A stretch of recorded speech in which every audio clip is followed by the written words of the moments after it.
الله أكبر الله أكبر الله أكبر لا إله إلا الله الله أكبر الله أكبر ولله الحمد الله أكبر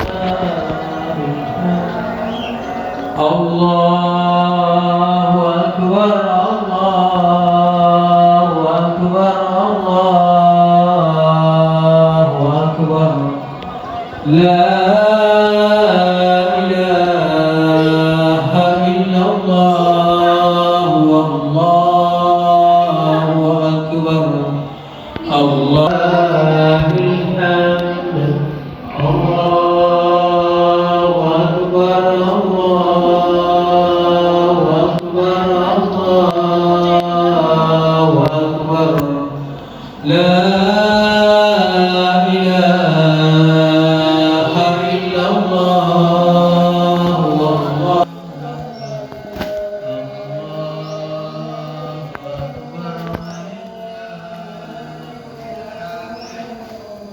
الله أكبر الله أكبر الله أكبر لا إله أكبر الله أكبر لا إله إلا الله والله أكبر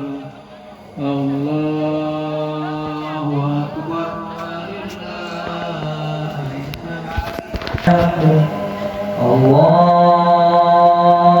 أكبر الله أكبر الله أكبر لا إله إلا الله والله أكبر الله أكبر ولله Kau akan menemukanku di antara orang-orang yang bersabar, jamaah yang semoga dimuliakan oleh Allah Subhanahu wa taala. Begitupun sikap yang ditunjukkan oleh Nabi Ismail alaihissalam. Sikap Nabi Ibrahim juga. Kita tahu bahwasanya naluri seorang ayah pasti berat, mengorbankan anaknya yang bahkan sudah ditunggu lama bertahun-tahun. Tapi Nabi Ibrahim penuh dengan ikhlasan, penuh dengan pengorbanan. Begitupun Nabi Ismail mempunyai sikap yang luar biasa, kesabaran, ketangguhan, keikhlasan akan takdir Allah Subhanahu wa taala.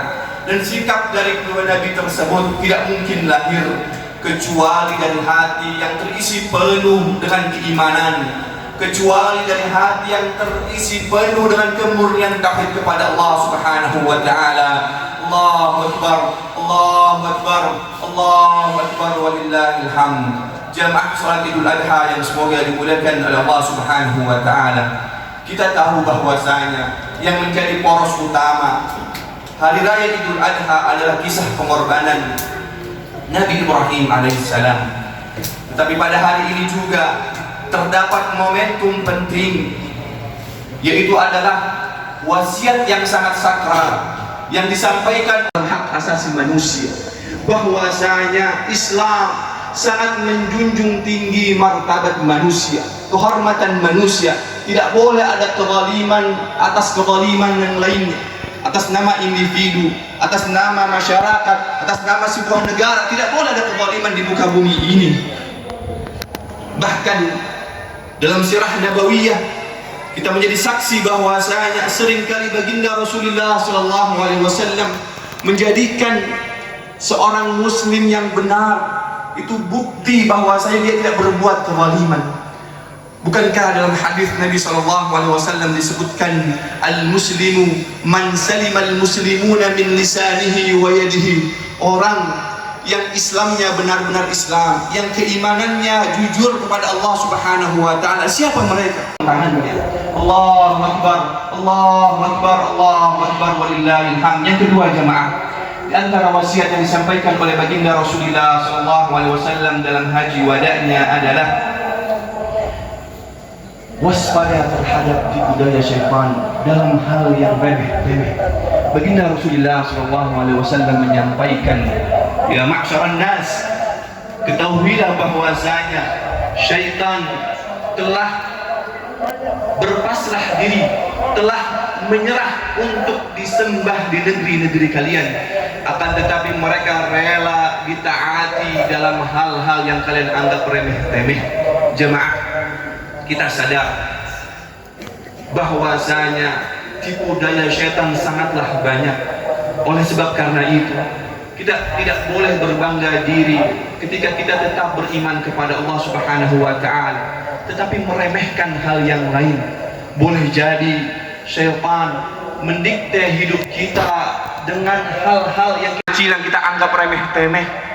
Tapi tahukah kita bahwasanya Nabi SAW telah mewanti-wanti kita, kalau kita senantiasa terbiasa dengan hal yang kecil, kemaksiatan yang kecil, maka kemaksiatan yang kecil tersebut akan mengajak kita kepada kemaksiatan yang lain, dan semakin banyak kemaksiatan tersebut maka akan menjerumuskan kita ke nerakanya Allah Subhanahu wa taala.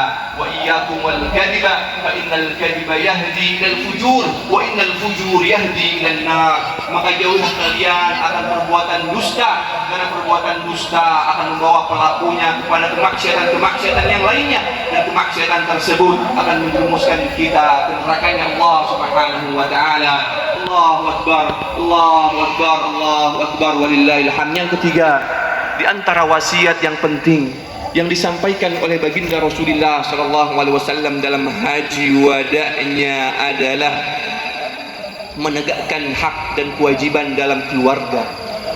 Nabi SAW berwasiat khususnya bagaimana kita kaum laki-laki berperilaku kepada kaum wanita. Ya ayuhan nas, wahai manusia, bertakwalah kalian kepada Allah dalam urusan wanita, dan berwasiatlah kepada mereka dalam hal-hal yang baik. Sesungguhnya kalian mengambil mereka atas amanah Allah Subhanahu wa taala. Jamaah yang semoga dimuliakan oleh Allah Subhanahu wa taala. Dalam pesan tersebut, baginda Rasulullah SAW mengkaitkan antara takwa dengan memperlakukan kaum wanita, baik itu ibu kita, baik itu istri kita, baik itu anak-anak perempuan kita, ataupun perempuan-perempuan yang ada di sekeliling kita. Ini menunjukkan bahwasanya tidak ada sekat sosial di antara kita. Mereka ikatan yang tidak akan pernah luntur karena perbedaan pendapat, ikatan yang tidak akan pernah retak karena urusan materi duniawi, dan ikatan yang tidak akan hancur karena kepentingan politik ataupun materi. Karena ikatan keimanan kepada Allah Subhanahu wa taala, ikatan yang hakiki yang membawa persaudaraan kita bukan hanya di dunia saja, tapi nanti sampai di akhiratnya Allah Subhanahu wa taala. Al-akhillau gagal total, hujan deras, lagi pasang tenda. Di mana nih? Qadarullah.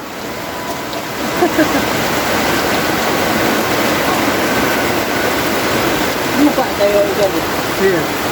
Lupa dari. Ayo.